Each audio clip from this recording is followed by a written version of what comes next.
Well, now I want to turn my build over to Chris Course, who is the host for this segment. Chris, welcome. Oh, thanks, Jim. Right in the slideshow here. There we go. All right. Welcome to the May 24th, 2023 edition of My Build featuring you. This month is a free-for-all. And I'm your host, Chris Course. All right, first up, we've got Martin. Are you still with us, Martin? I'm upright and undergoing a level of consciousness that might make this work. Okay. Well, we can't ask much more. Yeah. Okay. What do we got? Move on to the next one. All right. It looks like you got 5 slides tonight. I got it. I should have at least that, but that's okay. I don't know what you've done to the ones I sent. Yeah, what I've been trying to do is I try to pair them up unless there's a lot of detail that needs to be shown in bigger. You do a lot of condensation work. Try to, man. Not to be confused with evaporation. Yeah. So this was an acquisition off eBay that I bought 99% for the trucks that were under it because it had precision scale Pennsylvania Railroad cabin car trucks underneath of it, which retail for in kit form for about 3 times what I paid for the entire thing. So I was happy to get the trucks because I have a project for those, but I thought, because this thing's a mess. And I thought, well, there's some other things I could salvage off it, or I could just put it in the trash can and just keep the trucks. And I thought, no, let's see what we can make out of this. So yeah, ripped it down a little bit further and built it right back up again. So let's go to the next slide. And there's our final product. So it's a lot different caboose than it started out to be. And at one point I didn't have that bay window on it, but it just seemed like a gaping hole was there in the middle of the car. So, white metal casting from Scale City Designs. It's the old Keel line casting. They make 2 different versions of this. One is for a wood car, one is for a metal car. And that really finished off the car nicely. It adds quite a bit of weight to it that wasn't there before. And now it's sitting on a pair of arch bar trucks that are actually leaf springs. So it's a pretty nice car. I'm doing 2 different or 3 different minds of what to do with it now because I don't really have a use for it, but it was fun while it lasted. So, it's something I didn't really want, and I went forward with it anyhow, just to make it something interesting. What else do we got? What else did I send you? Oh, yeah. Yeah. This is an old Walthers, probably Hawk models precursor. I'm not sure what. This is the way it arrived. It wasn't sold that way on eBay in pieces, but I figured this is probably a blessing in disguise. It's easy to fix if it's already come disassembled. So there's a lot of things missing here, but so we'll make something out of it. And I have a soft spot for pickle cars and vinegar cars and everything in that area. Kind of, I find them irresistible. I have no idea why, but probably because I was plagued with too many pickles as a youth at my grandmother's. She was known to make many gallons of them once a year. I mean, many gallons. So that's where we started with. It's just a bunch of hunks of wood. And the nice thing about this, though, is the barrels are actually kind of nice taper on them. So it would be kind of annoying to make otherwise. So I would love to get some more of those, but I don't need to make any more pickle cars. I have way too many of them. So what's in the next slide? The final? No. Oh, so yeah, that's one of the things that was missing, an entire underbody. So there's the instructions. That's what it's supposed to build. So this is the old Walthers kit. I don't know. It's probably older than, it's older than me, but not as old as Jim. Somewhere in that ballpark. But there's throw together an underbody pretty quickly and add some end sill channel pieces in styrene. And now it's time to just put it all back together again. And there should be another slide. Yep. There it is. I didn't mess around trying to clean up the foil paper printed labels that were wrapped around the tubs. I thought those were kind of, historically interesting to keep those for as long as possible. They were okay. But just basically glue it all back together, some hatches on top, a roof walk, some odds and ends, some truss rods. That's a nice little pickle car. So I was, more fun putting back together a pile of junk into something that 3 to 5 feet away, no one's going to blink at it, and you don't get too many pickle cars on the layout. And these things ran up into the 60s, so it's not like this is strictly an old time car. So I think that's it. I hope maybe. Yep, that's the last one. The thing I find that's really interesting about this car is that each vat is labeled. Yeah, So differently. I think that's going to be the big eye catcher for this car is the different labels that are on it. Yeah, and getting replacement decals and stuff for this particular car. There's nothing really interesting. There are some pickle car decals out there, but they're really painfully boring. And a lot of these cars were a little more interesting than that. And I thought, I'm just going to leave this paper alone. It's got some problems here and there. And I said, just leave it alone. It's not perfect, but we'll enjoy it as it is. I think it's a great looking model. Yeah, it came out fantastic. Okay, well, thank you much. And all righty. Are there any questions for Martin? Yes. I've always wondered, how do they get the pickles out of the pickle car? oh, that's actually pretty well known. Hatch covers. Sorry, I thought I heard something. Actually, there's one guy up, just like you're netting fish out of a pool. It's done manually. And towards the end, somebody actually goes down in there and gets the rest of them out. Oh, joy. Yeah, there's a job for you. You remember that show Dirty Jobs? Yeah. There's one for you. I was a pickle car emptier outer. Where's Mike Rowe when you need him? Yeah, man. No, but there are pictures of the guys up on the top of the roof with basically like that net they have that the pool boy uses. Yeah.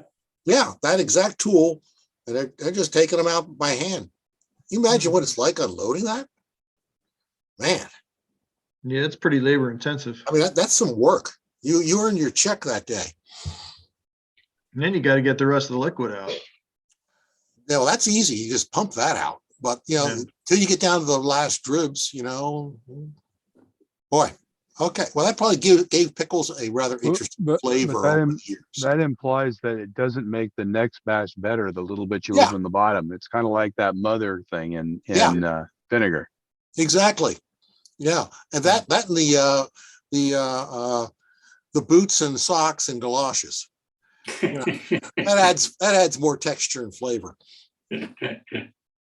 That chew factor.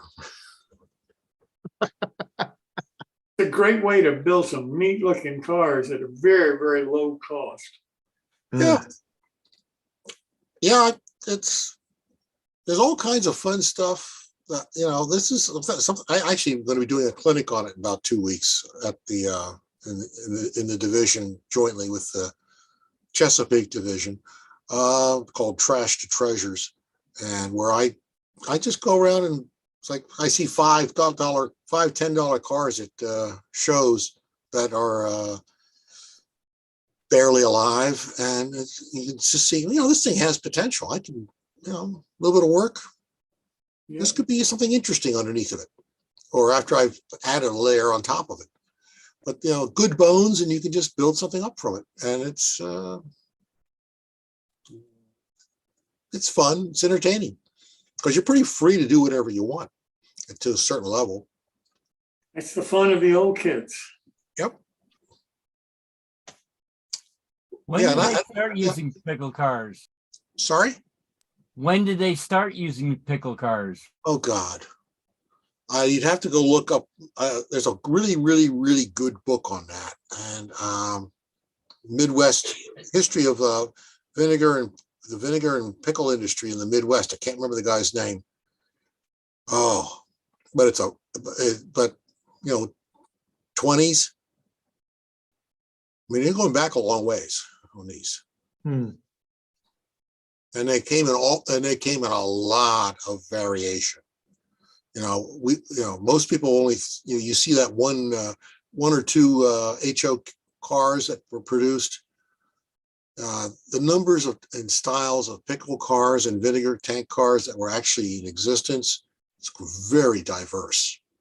So it was it's something you can spend your entire life just modeling those cars alone. One I remember was Ambrose's 1 of 5,000. The HO one, it was the Richter vinegar car. Yeah, That was a 2-tank. That had 2 separate tanks. yeah. Yeah, the diversity on those is phenomenal. Yeah. The Heinz 4-tub car came in different gallon sizes. So there was a taller one, than other, taller and shorter versions of it because it carried more volume. There's all kinds of variations on those cars. Everybody thinks of Heinz, but there are actually a lot of other companies, and some of them actually had a lot more cars than Heinz, or rivaled Heinz, at least in numbers of cars. Very, very big in the Midwest. Cool. All right. Any more questions for Martin? If I remember, I'm going to go look for the book. I'll put it in the chat, which one, the name of the pickle, the book that's worth getting. Oh, that'd be great. Yeah, I've been doing a little research on pickle cars myself. So. Oh, it's a fantastic book, and there's all kinds of car plans in the back of it too. Oh, It's cool. David Leader, pickle and vinegar. That's Makers it. of the Midwest. That's it. Yeah, it's a leader's book. Leader, That's- yeah. That is it's an outstanding book. It's not a very large paperback. I mean, it's full size, 8.5 by 11 size paperback, but it's, I don't know, 3/8 to a 1/2 inch thick. It's not a big book. There's a lot of information honestly, a lot more information than almost anybody really wants to know about how the vinegar companies made vinegar and processed it and shipped it. And then it was used for the pickle industry. So they went hand in hand.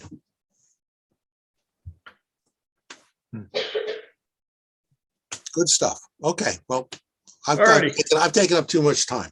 No, thanks, Keep Martin. moving. No, this is exactly what we're trying to do is spark discussion here. So this is great. So thanks, Martin. Yep. All righty. Next up, we have Kirk Booker. It's pronounced Butcher. Oh, Can you okay. hear me? Yes, I can hear you. Okay. First of all, I want to say hello to everybody. Hello. All right. Looks like you've got 3 slides. Okay. And this was something that I put together with some stuff laying around. I wanted to put a backdrop building up with lighting behind it because there's very little room behind the backdrop building.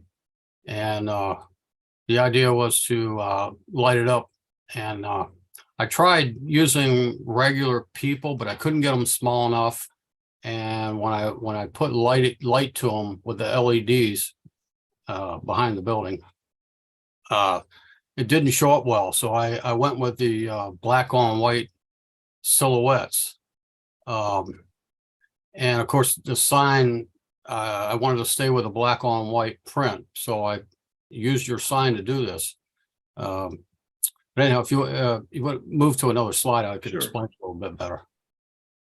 This is obviously a night scene. The nice thing about the black on white silhouettes is you can get furniture, you can get lamps, lampshades, people, all kinds of stuff on there, couches, and you can size them down really small. For the guys that this is HO scale. For the guys that do things in the smaller scales, they might appreciate using the black on white silhouettes.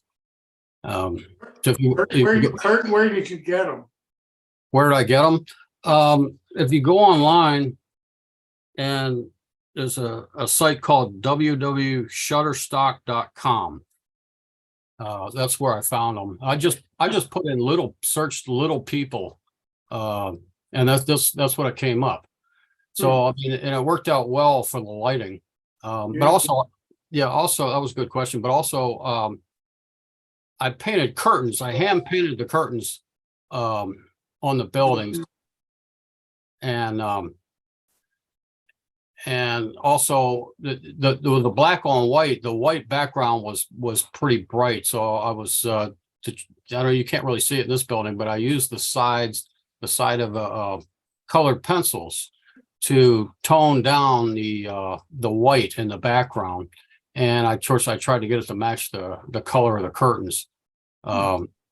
But this building's a little bit brighter because I put the building on a blue backdrop, and I took it off the layout to take the picture. So I don't have the lights tweaked just right to get these pictures.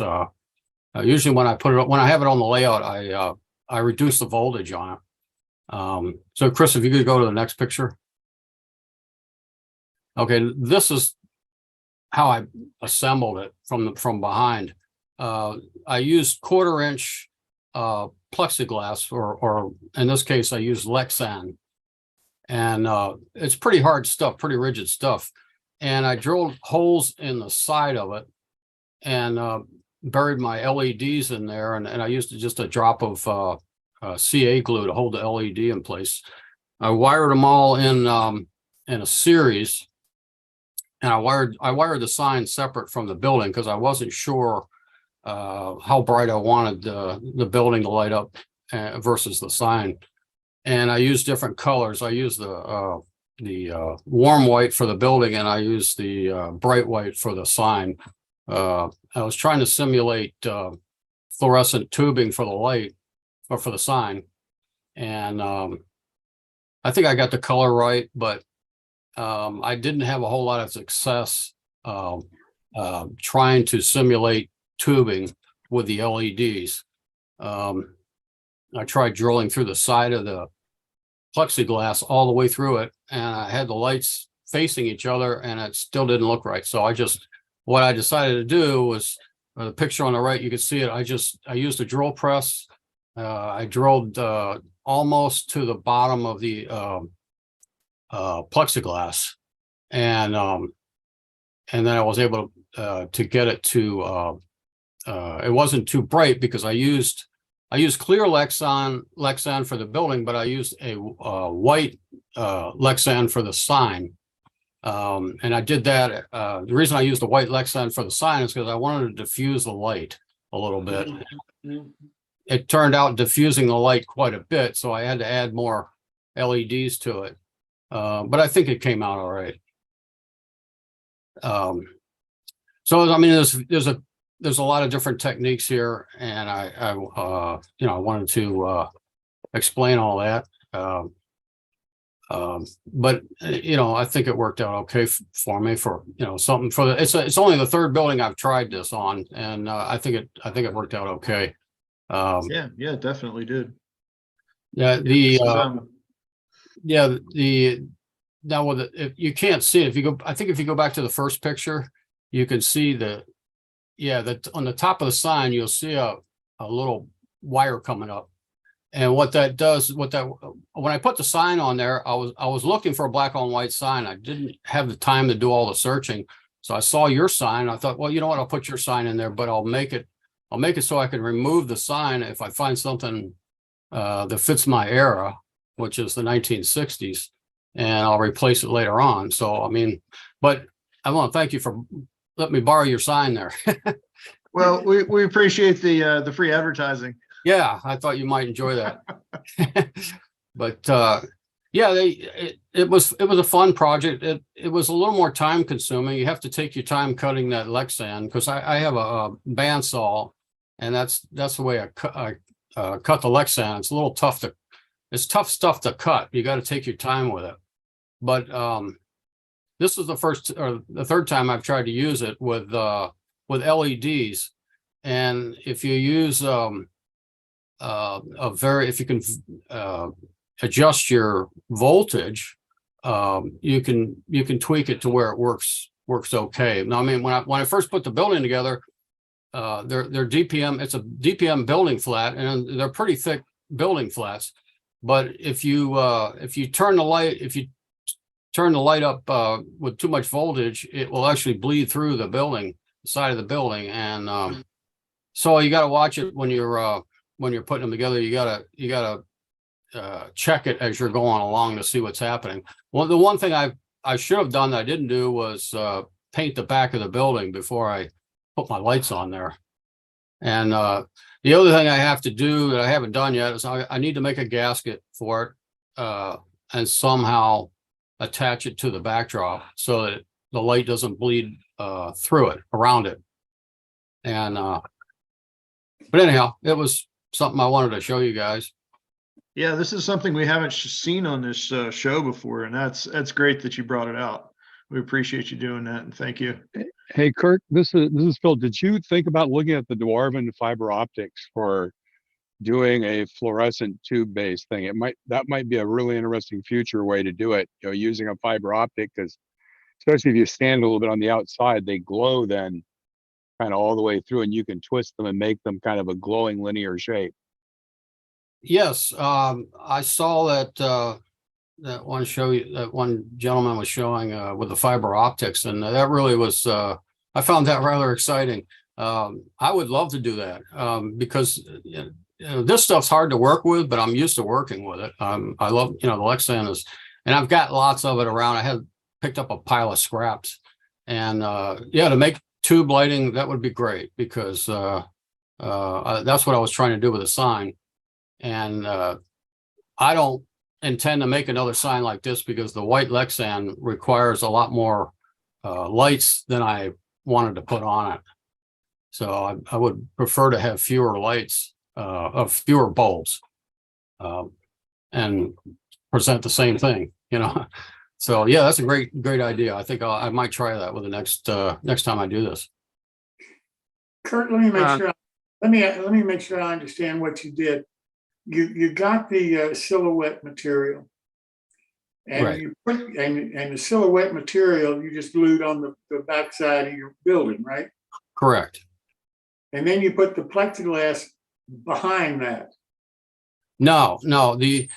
If you look at the picture here, the black on white silhouettes, just black on white paper. Here, let me show you. They look like this. Okay. All right. And what you do is you cut them out, and the picture is the last thing you put on when you're building this. The first thing you do is you get your building flat. You paint the front of your building flat, whatever you're going to do there, and then you get the plexiglass. And what I do is I take the plexiglass and I pencil in where the windows are going to be, because you got to know. You got to paint your curtains on. But by the way, I used 3 coats of paint on the curtains, because if I tried 2 coats and it was still bleeding through. So I used 3 coats of paint. I hand painted the curtains. I thought about using commercial curtains, but I thought I'd have the same problem with commercial curtains. So I hand painted the curtains on the front of the plexiglass, and and I sandwiched that in between the flat and the plexiglass. And then what I did was I drilled holes in the side of the plexiglass for the building and wired it all up. And then I built a couple of sides to put on it, brick siding, and then I put a roof on it. It's just it's not a very big piece because it's not real wide. The whole thing is probably only a 1/2 inch wide, which is, it doesn't take up a whole lot of space on your layout. And I was going to ask you guys if anybody's done anything like this, because if I've been watching NuTrax for a couple years now and I haven't seen it, so I thought I'd present it. I've never seen it before, but let me make sure I understand, because I'm not sure I do. So what you did is you in effect drew the curtains on the front of the plexiglass. No, I framed in the window so I know where to paint the curtains. Okay, Yeah. so then you painted in the curtains on the plexiglass. Correct. And then you put in the silhouette, you glued the silhouette to that plexiglass on the front side of it, right? No, on the back side of it. On the very back side. So- Yeah, when what you you're look looking at here is the backside of those pages that are printed with the silhouettes on them. So the plexiglass is what, after you've painted the curtains where you want them, you glue the plexiglass to the back of your building. Correct. And then behind that is where you glue the silhouettes. Correct. You can see where the blue tape is. The silhouette was coming off, so I just put some blue tape on there to hold it down. Okay, so the silhouette then, I mean, the LED is behind the silhouette. No, the LED is between the curtain and the silhouette. So it's actually in the middle. When you look at the sign, when you see the face of the sign, the paper's in the front, but in the building here, the paper's in the back. Okay. So The LED is on the top really of the plexiglass region. right, it's on the top of the plexiglass, drilled down through the center. The plexiglass is wider than the LED. So I was able to drill a hole through the side of it and drop the LED in it. So about halfway down the window is where the LED is. No, the LEDs, I placed them in between the windows so that they wouldn't be too bright. Because if you place them right in front of the window, it's actually too bright and it doesn't look good. So I try to hide it. So the hole then is what feeds the LED light through the window. Correct. Well, see, the plexiglass carries the light. It'll carry the light through the whole building. Okay. Or through the whole piece. Now, like I have two other buildings I didn't show, but they had what I did was I wanted to black out some windows. So I just eliminated the plexiglass. I didn't put any plexiglass there at all. You see what I'm Why? saying? They'll remain dark because the plexiglass absorbs the light and dispenses the light. It's kind of like one big fiber optic. Yeah, exactly. But not as probably not as good as it doesn't work quite that well. Why did you drill the hole in the plexiglass? Well, I had to find some way to mount the light, so that I can make it as thin as possible. So if I could put the light behind it, but it's the same thing, only I had the wires out in the way, and I didn't want to, I wanted the wiring inside the building because the LEDs, they got really stiff wire. The two wires that come off the LEDs protrude from behind it, and you want to concentrate the light in front of it. Gotcha. Thank you. You understand what I'm saying? Yeah, it's the direction of the lighting, and that was the best way to do it. Yeah. It's a novel approach. I'd never seen it before. Well, that's a good thing, I guess. Yeah. We appreciate that you brought it to our attention. This is neat. Yeah, I thought, well, if I present it to you guys, maybe somebody could take this idea and improve upon it. And I'd love to see that too. That would be a great thing, sometime in the future. If somebody was crazy enough to do this, I don't know. That's great. Yeah. So this was fun. This was a fun project. The other thing I might mention is I used to power the thing. I just used some old train transformers. I used the DC. Yeah. And I just used an old train transformer, and also I used I've got 4 LEDs that are wired in a series on the sign, 5 LEDs on the building, and I use a 1,000 ohm resistor to keep them running cool. You want to keep them running as cool as possible because I don't want to have to replace them anytime soon. Yeah. Because I'll probably have to drill them out to get them out of there. I don't know. I haven't tried to replace a bulb yet, but so far you know, I run them on the layout quite a bit, and they're holding up pretty good. Very cool. Awfully creative. It really is. I love those silhouettes. I've never seen those silhouettes before. Yeah, you know, they used to put them on the old Mantua passenger cars, the HO Mantua Yeah. passenger cars years Oh, ago. yeah. I've always liked them too, but I wasn't crazy about the bright white behind them. Yeah. And I would love to see somebody do some silhouettes of like some passenger car seating or something. Because that would be a lot of fun to work with those. Or if somebody, you know, if somebody could print something like that, that'd be great. Hmm. You could light up a lot of passenger cars that way. Yeah. Yeah. All righty. Any more questions for Kirk?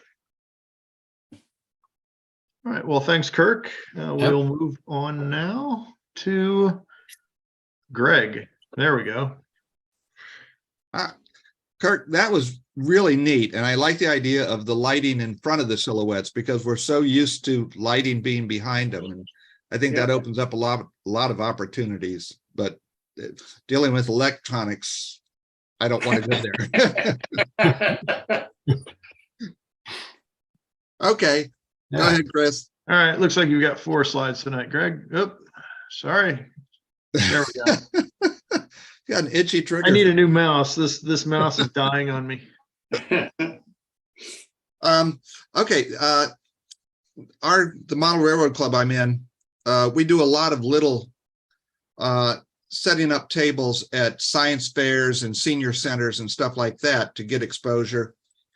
And one of our members built a small, I'm going to say about 1.5 by 3 foot N scale layout. He put down some track on a piece of foam. And I said, well, I know a guy who can build a couple kits for it. So I went ahead and got 4 N scale kits. And this one I got off eBay and it was supposed to be complete.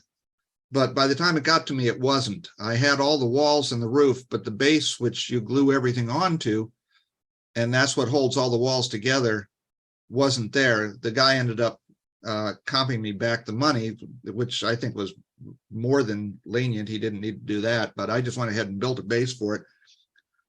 But trying to do bricks and plastic in N scale, I'm not that good at plastic in the first place, and doing it in N scale is even more difficult. But I managed to get it to all kind of hold together. And this is the same basic lifelike station that was in Sykesville, is in Sykesville, and probably everybody has seen on hundreds of layouts before. You can go to next one.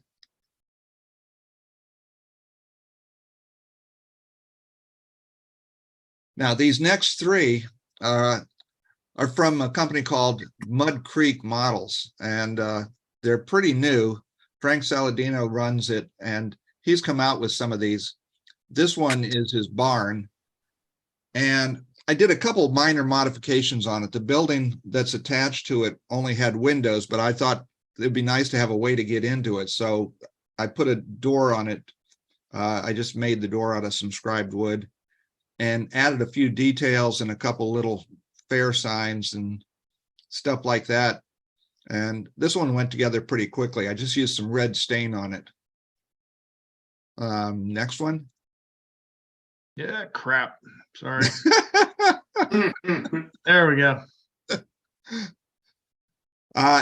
This one they call Natalie's Freight House. And I didn't do much different on this one, except the freight dock that came on it was pretty small. So I put a larger one on it and I extended it beyond the end. So you had steps that went down to a door that led to the manager's office. And then added a couple of details onto it. But otherwise, it's pretty much the way the kit came. And it was a fun kit to build as well. These little N scale kits go together in a couple of days. You know, you spend more of your time trying to find all the parts on your workbench. And last one.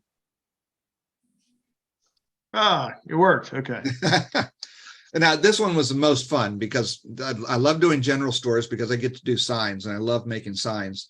And one of the big modifications I did on this one, the kit comes with windows on those side walls. And I said, well, if they got windows, I can't put signs there. So I made new walls that didn't have any windows.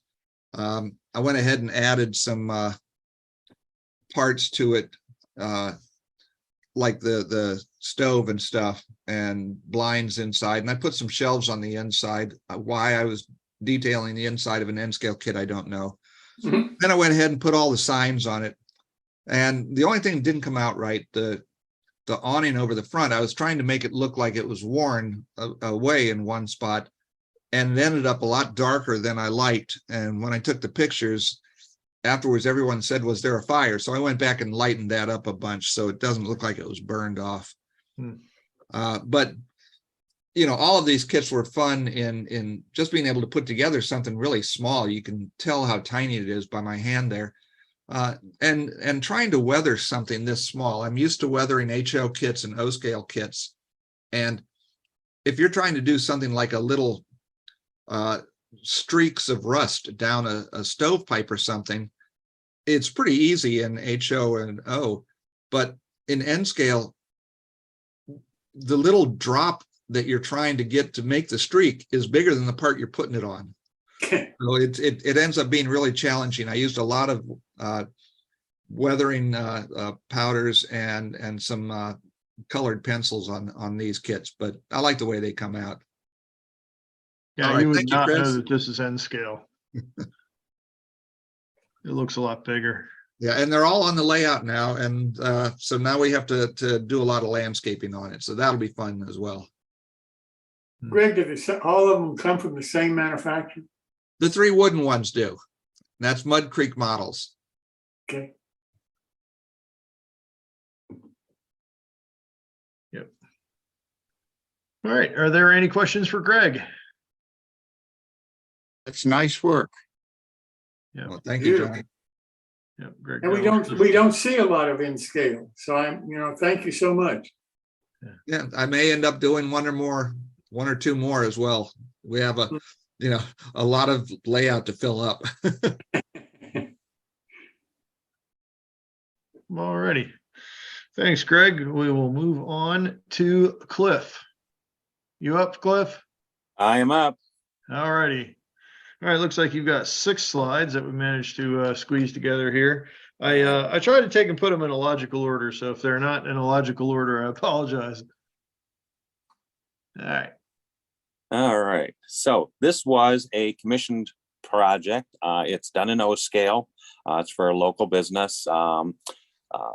Local doctor saw some of my work and he said, hey, can you do my wife's store? And this was the result. And they were tickled to death with it. Just a combination of paper and wood and cardboard and concrete and grass. And it was just really a lot of fun to build this. Okay. This is I'm practicing a style of roof on this little house. It's going to be an S scale when he's completed. Just another practice piece. Find that I'm constantly working on something, honing a skill, learning how to do this, learning how to do that. Even though I've been doing this for a while, there's still something new to learn.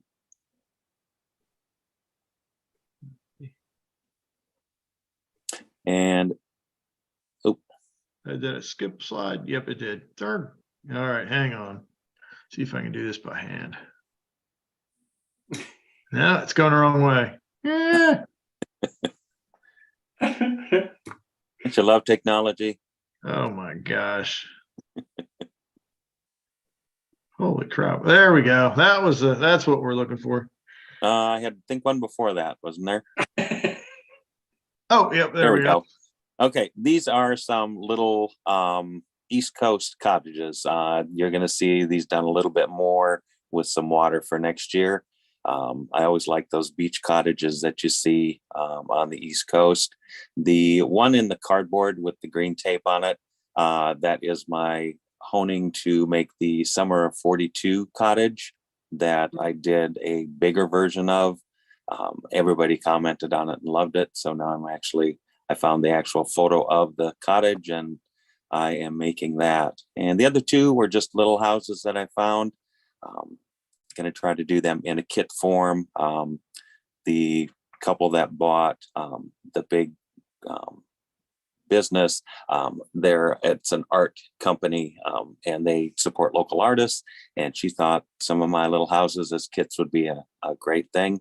Teach a class or two on how to do this, and so just wanted to do some fun little guys. What scale are All these? done with laser.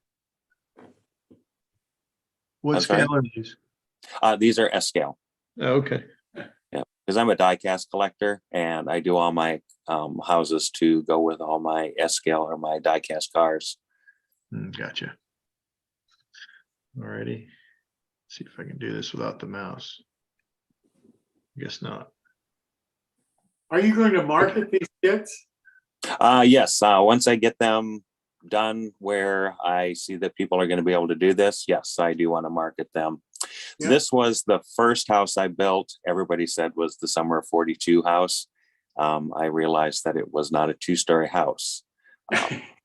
I look all over the place for old floor plans, and I probably, in my computer, I probably got about 50 different books with all the old Sears houses and all that. And that's what I run my build off of.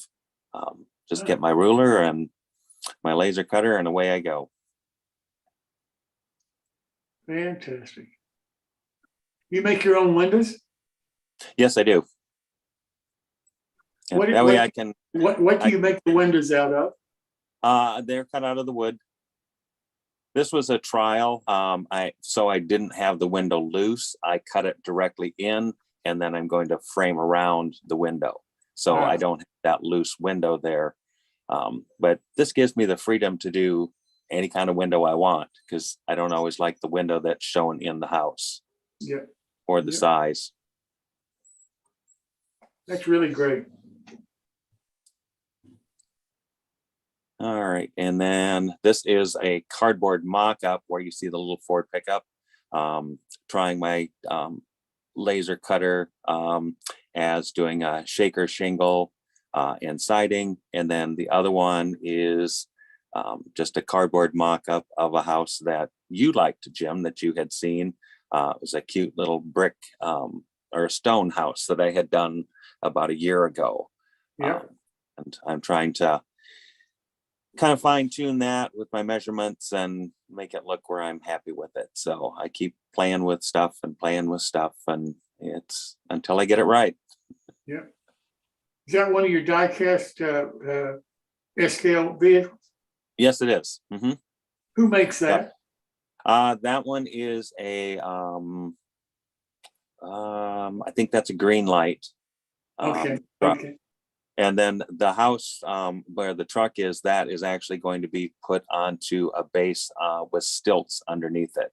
So it'll be on a beach. So with sand and water around it. So you may see that one too next month when I get a little further along. That'll be neat. It's just so much fun. I started out with popsicle sticks and cardboard, and I've come a long way, I think. And I'm picky about my scale, so I try to do as true to scale as possible. Cool. Alrighty, thanks, Cliff. Are there any are there any questions for Cliff?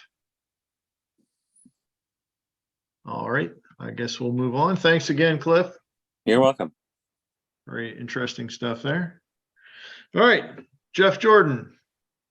I'm here. There you are. All right. Looks like you've got 4 slides tonight. Okay. Oh, this is things going on in the mining district. This is actually a Banta kit. I think he calls it the Idaho mine, and this is the the building that would house the winch for the lift, and it's a nice kit. And while I was building it, I discovered that Keith Wiseman sells a really fantastic interior detail kit with lots of interior equipment. You can see a steam boiler, the lift, a generator, a pump, several pieces, and all plumbed together. So there's steam lines running to all of them. And I decided, oh, that's got to go inside. And then I said, well, gee, if I put all the siding on the building, you'll never see everything that's going on inside. And so how could I have an excuse for leaving the siding off? And the answer is the siding's really rough and they're re-siding it. So I've got some carpenters there at work putting up new siding, but for the time being, the siding is off and you can see all the stuff going on inside. Cool. What scale is this, Jeff? This is O scale. Okay. And it's lighted with the Woodland Scenics plug and play lighting, which I really like because they offer the little dimmers. And so you'll see that I can use the same LED style LED light in different buildings and have different intensities. And you can see that, I'm populating this mine camp here. There's several buildings in the background, and the two in the front each are going to have interior detail. Yeah, That's I neat. think there's more photos of this one. Yeah, there's the interior. It really shows off Wiseman's detail set really nicely. You going across there from the left, you see the steam boiler. In the front, there's a generator. Behind it, there's a little single cylinder steam engine that cranks the generator. Then to the right of the figure there's a blower, and the pipe goes all the way out to the mine to pump air down into the mine.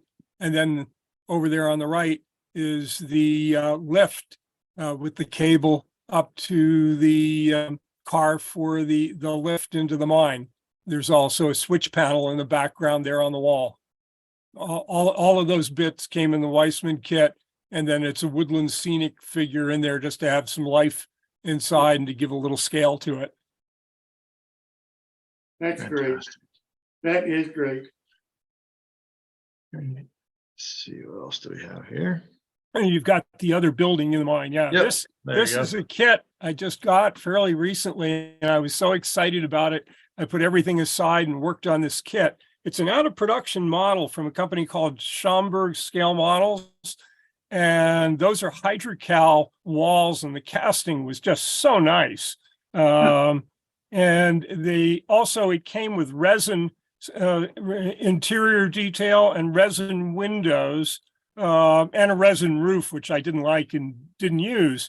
But the walls came out so nicely, and it had the interior detailing. I said, well, you've got to do something to really make the interior work. Also, you see there on the right-hand photo, the rear window is blocked off.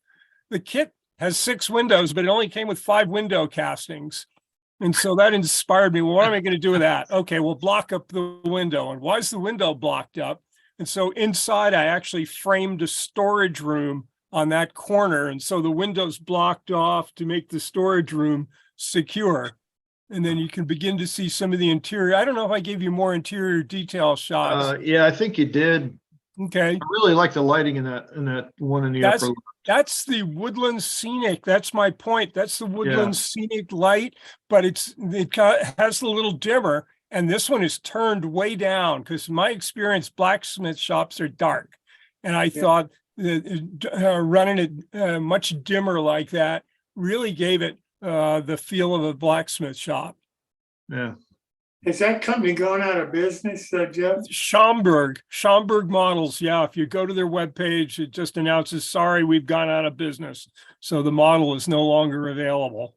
Did somebody buy them, or they just went out of They're business? just gone. I bought this kit from a friend at the O Scale meet earlier this year, and he said he was never going to get to it, and so he sold it to me. But there may be a few Schaumburg models left on eBay. Which is kind of a shame because the wall casting is just beautiful. It's all Hydrocal, beautifully carved. The brickwork is just fantastic. That's why I was surprised that he was just out of business, because to hear you talk about it, I mean, with the interior detail and the kind of castings that there are for the kit, it just sounds like it's a super kit. Yeah, I think it's one of these situations where he ran the business for a lot of years and decided to retire. Yeah. Boy, that's too bad. All right. I'm not sure, but I think he's back in business, but he's not doing this line. This was his early line. And I think he's starting to produce more stuff again. Yeah, so I went to the web page to see if I could get the missing window, and it comes up with a single page that says, "Sorry, we're out of business." You have Anyway, you have a contact for him by any chance? All I have is I searched the internet for Schomburg scale models, and you get their web page. Yeah, the fellow is Chris Crichton is the name of the fellow that owns it. How do you spell it? Creighton, I think. C-R. Eighton, Crichton. I believe that's so it is. Okay. And his first name is Chris. C-H-R-I-S? Yeah. And it's Crichton, C-R-I. C-R-I or C-R-E-I. I'm not sure. Okay. He's in Ontario. Yep, it is Canadian operation. Yep. So here's the interior. And again, it basically just gave you the bare walls, and I said, this needs a real interior. So I did several things here I haven't done before. The floor is coffee stirrers, stained and then really dirtied up again for the interior of a blacksmith shop, between the coal they're burning and the scale from hammering the metal. The floors get really dirty. So I wanted a really dirty floor. And the kit actually comes with, you see on the left, the bellows, the frame, the furnace, the hood, and the anvil. And then on the right-hand side, it comes with the barrels and with the workbench. I added the floor. I added all the tools scattered on the workbench. And then the shelving unit in the back, again, is another Keith Wiseman product. It's a urethane single-piece casting with some magnification and determination and time.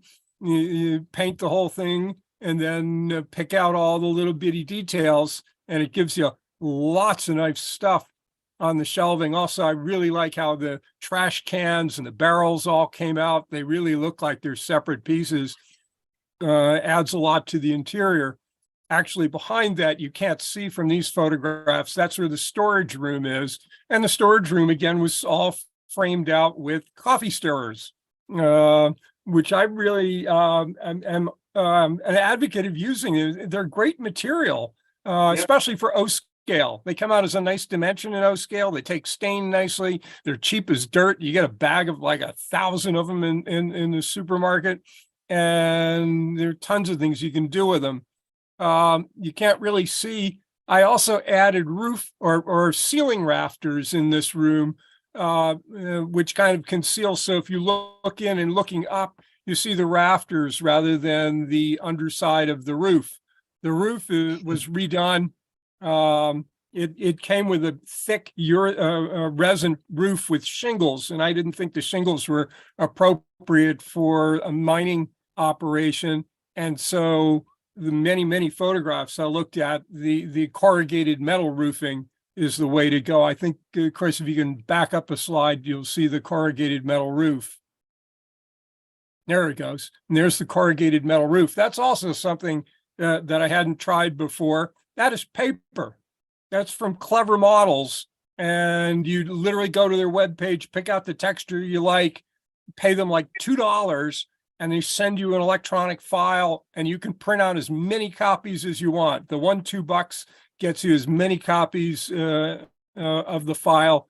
And so it comes in a big sheet.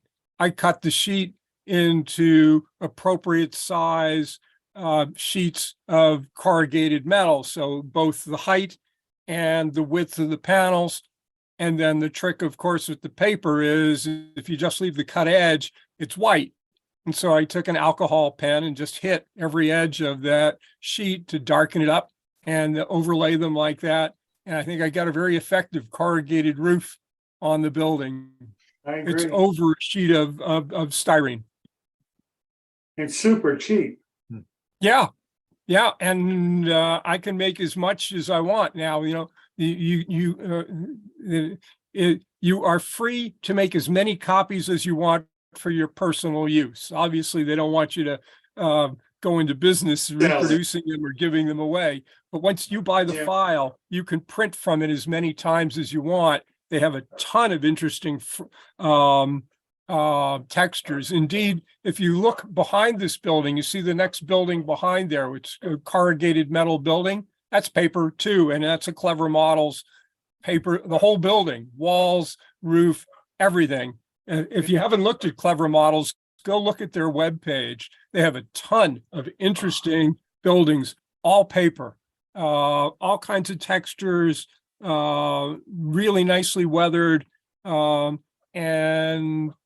it holds up. It looks really good. You don't have to bury them in the background. There's so much character and so much detail that it really stands out, especially if you do like they describe in their instructions and build the buildings with multi-layers, that they give you the windows as a separate sheet, and you can cut out the windows and actually have multi-layered. You can just see peeking in the background on the right-hand picture there.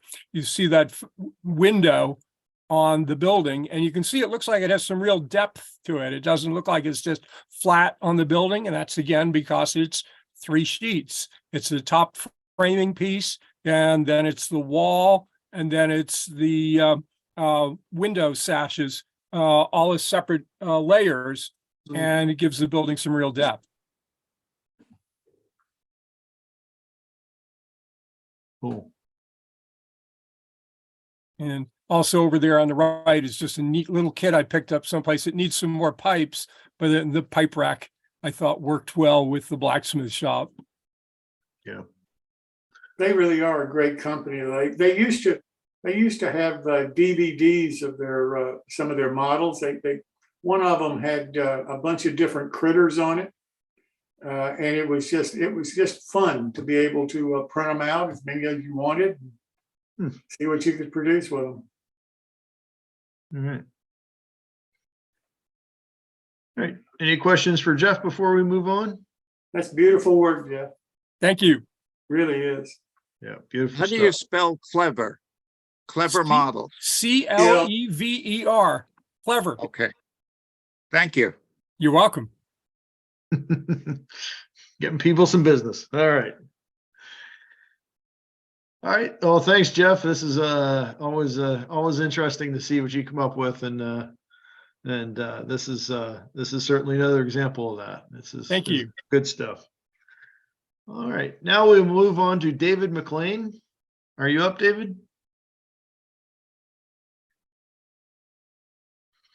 Doesn't All right. look like he's on. Okay. All right. He sent some photos, or he sent actually just a single photo of this Canadian Pacific gondola. I think he might have 3D printed this. I'm not sure. There wasn't much in the description that he sent me, but I can add a little bit to that. Yeah, it's his own 3D printing, and he developed that car, and he's made quite a few of them. He belongs to the Toronto O-Scale Club, and so that's where some of those will be hitting. Plus, he models in O-Scale at home. Boy, it's a beautiful model. Is that all 3D printed? Yes, I'll be darned. That's the future. he's quite a clever chap. He's good in electronics. He does a lot of the electronics at the club, and the CTC is I think it's JRMI that they run down there. So he's been developing all that at the club. I'll be darned. all right. Any other questions or comments on this? Okay, we will move on. Next up is Alan Rogers. You up, Alan? I am here. Good evening, All right. everybody. All right, it looks like you've got a bunch of stuff tonight. Looks like managed to get them onto 4 slides now. Oh, good. Okay. Well, I took the picture in the upper left-hand corner. That's my presentation model of a kit that I produce. It's actually an SP prototype. I call it the 1928 bungalow. So my picture is really nothing to write home about. I took it outside one day to a park and just shot that.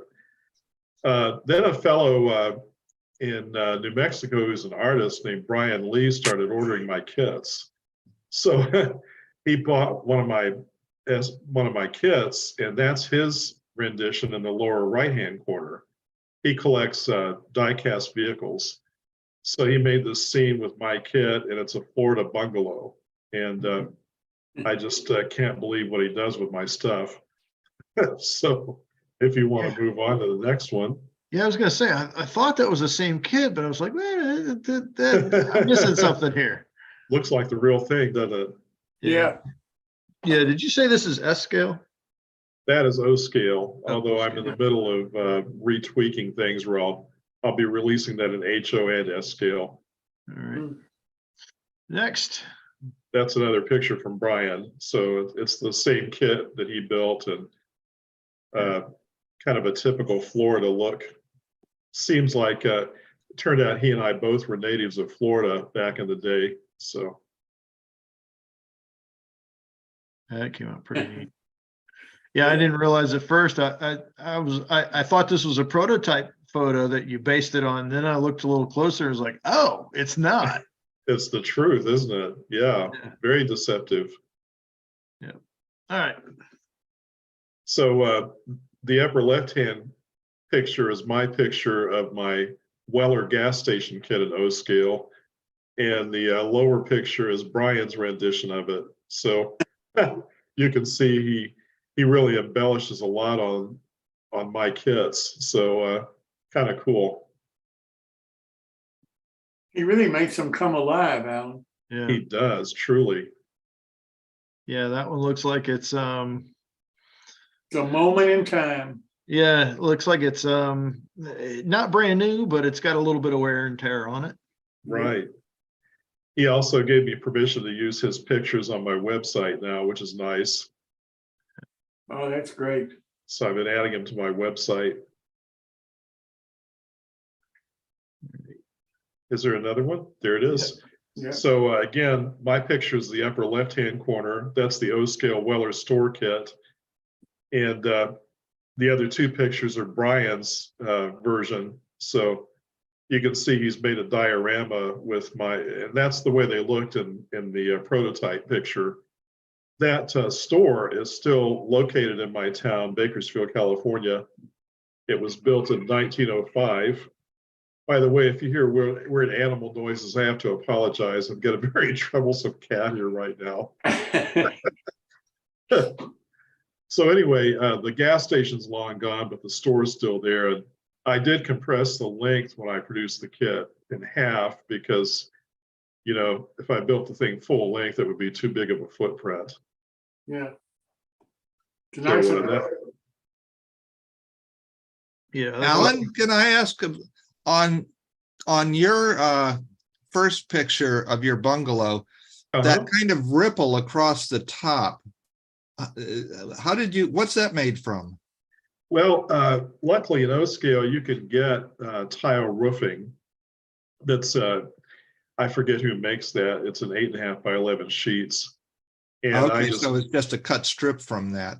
Exactly. Nice. To be honest, the S-scale version, I'm having to 3D print my own tile roofing because it's not available. It is available in HO scale though. It's a neat looking roof. It really is. My 3D prints aren't that's- turning out too bad. Is it Cabri that's if one of the European manufacturers does it in HO scale? It could be Capri. I think I got it from Amazon, so I just don't remember at this point. Wow, he sure does a good job with your kits, that's for sure. Yeah. He is. And I think I was looking at the other pictures of his. he really, his trees make the scene look so real. Yeah. I invited him to join us tonight and he couldn't come. You know, I wanted him to talk about his own work, but he just wasn't available. So maybe some other time. He's the Greg Cassidy of Victorian Creations. Well, since he's not here, I can say he's not quite as good as Greg, you know? Oh, come on. That thing looks real. All those pictures look real. Oh, yeah. They Look at truly do, that. don't they? Yeah, those trees knock it right out of the park. This is Especially with like with this one, he manages to blend in the surrounding the real trees, Mhm. yeah. because Yeah, I'm he sure lives there's in- just a shrub behind it.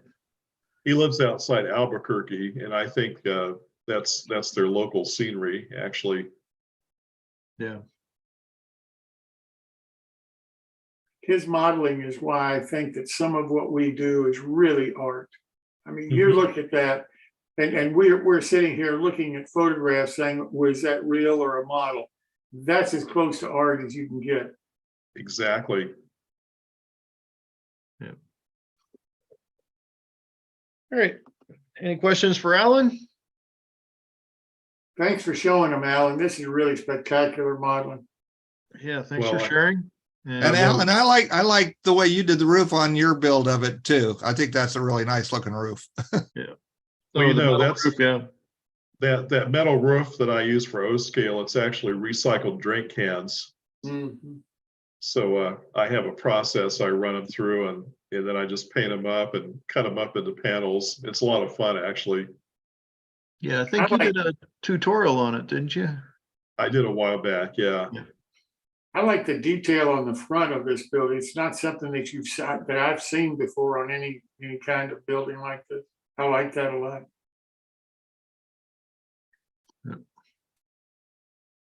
Well, thank you so much. All right. Well, thank you, Alan. And we will move on to Gary Shergold. You up, Gary? I am here. All righty. Looks like you got 3 slides tonight. Yeah, this is the Abbott Downing Concord Stagecoach HO scale Jordan kit. And I had it for a while. I figured I'd take a chance on building it. And as you can see, the railing and on the top was the most challenging because that railing didn't come in one piece. It came in numerous pieces. So it was a little tedious putting that together. The coach itself is quite a nice kit. The interior is all done.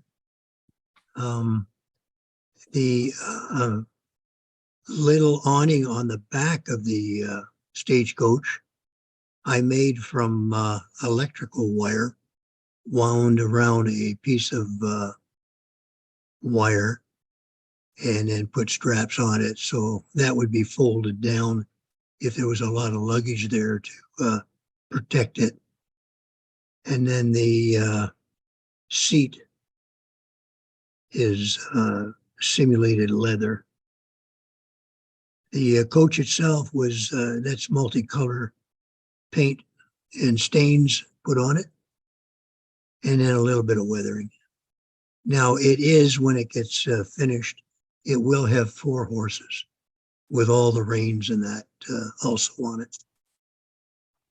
But it was a nice kit, a little bit challenging, but I thought it turned out pretty good. I'm afraid if you finish the horses, you're going to have to feed them. This looks really good. Yeah.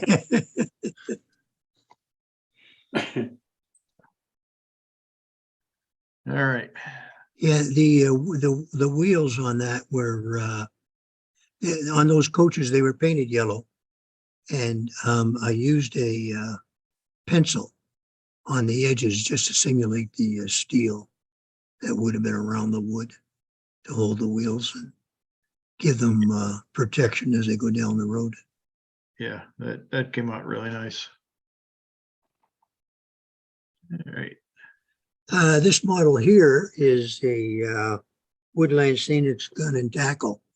I've actually done two of these. This is a second one. These buildings are all metal and they're beautifully detailed. And what I like about them is they're small enough and I use them as fillers.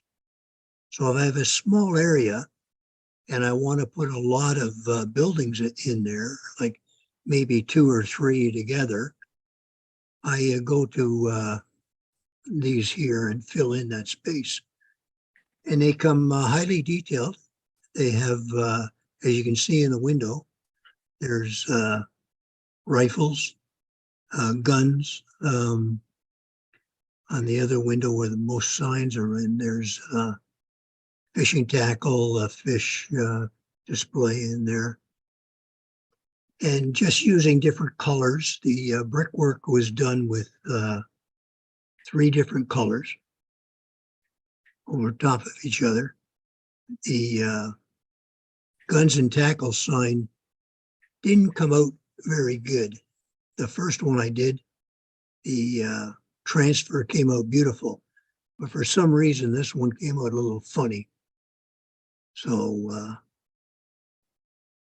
redid the roof. The roof is painted a black green with a little bit of weathering on it. And they, as I say, they are very nice models. You should have another slides of that showing the other side. Yeah. Did you say this is a Woodland Scenics kit? It's Woodland Scenics, and it's an Okay. all metal kit. Yeah. Because actually the backside is what really caught my attention. But I figured we better show the front side first. So Yeah, this is the backside of the building. As you can see, that's the way I do my rocks. They're done in multiple colors. And then I do the hunter line.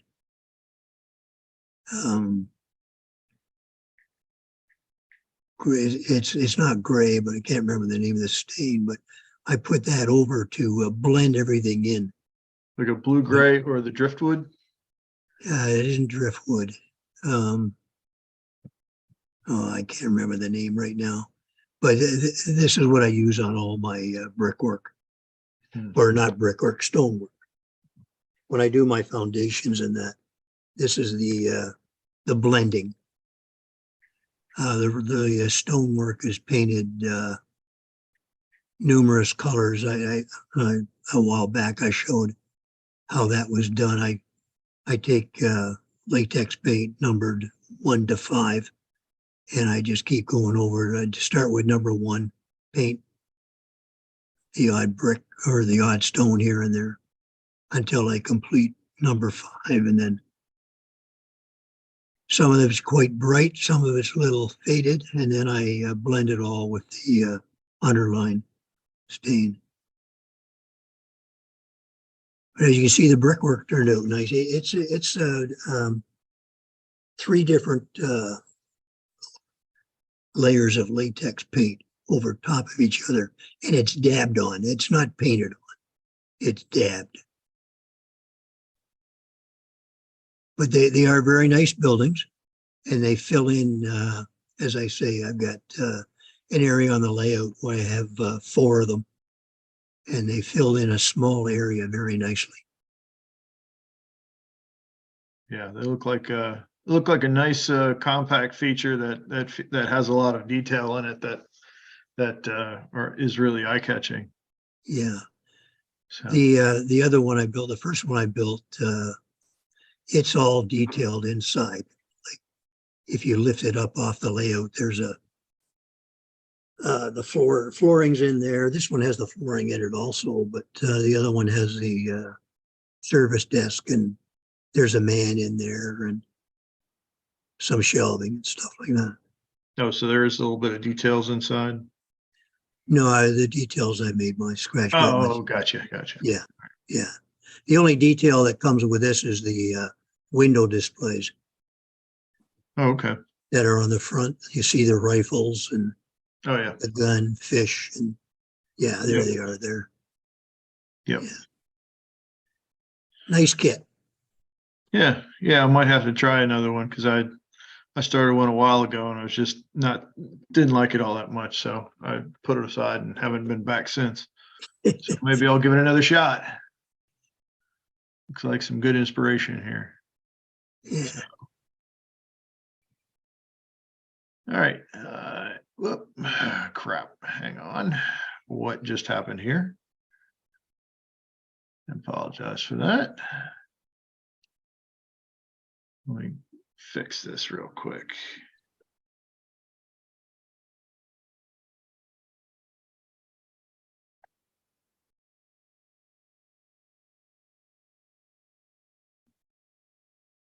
Oh, that's not where I wanted to be. Okay. All right. Now we're back to where we were. Sorry about that. Any questions for Gary? That's just gorgeous, Gary. Yeah, looks really nice. It really does. Thank you. All righty, so thanks again, Gary, and we will move on to James Taverna. Did I say that right? You up, James? Don't see him in the participants. Okay. I saw something in the chat. Yeah, he's had some health issues. He just had to get a pacemaker put in a couple days ago. So, oh, okay. Very often when he joins the show, he lets me know, and I haven't seen him tonight. All right. But he did say he was going to send in a couple things. Yeah, he did. Looks like I've got 2 slides from him. The first one, it's he did, from what I recall, he did a 3D printed some box cars. And that's what you're looking at here. So they came out great. I wish my 3D printing looked half as good as this stuff does.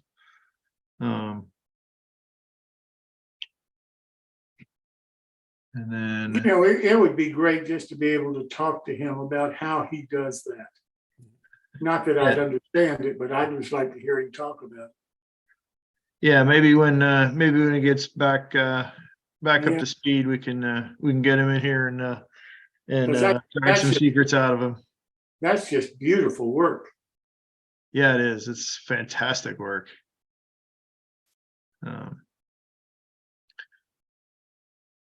All right, and then he also sent a picture of his caboose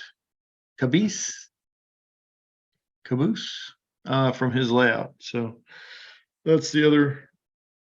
Wonder if those are 3D printed. I would bet they are. I would bet they are too. All right. Okay. What scale is this? I believe it's O scale. Yeah, this is all O scale. I've been down to his layout, and I'm actually currently building a station to go on it.